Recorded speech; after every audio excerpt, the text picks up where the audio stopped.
大家好，黑朋友。我之前咧唔係講過要過好耐先會拍淘寶開箱嘅，之後我冇啦手殘又買咗個嘢咯。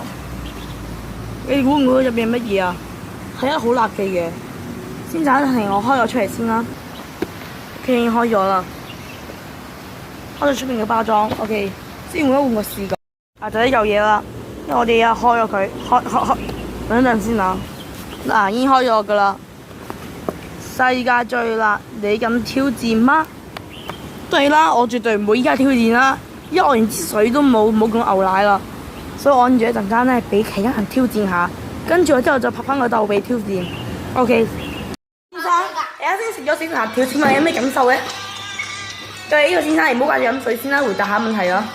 太辣了！你想唔想再食個蛋咧？想啊 OK， 呢個就食咗死辣條嘅反應啊！大家記住，千祈唔好食啊！啱先都已經見到咗嗰啲辣條嘅恐懼啦。其實我呢度仲有兩個辣條嘅，一隻辣條咧，啊係咯，其實仲有兩盒。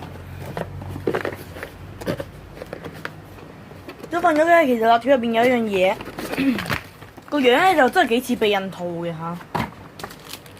呢個，如果你唔行埋啲網嘅話，其實入邊你根本唔知係食紙咁。好啦，唔理啦，點解先拍到咁多先一班？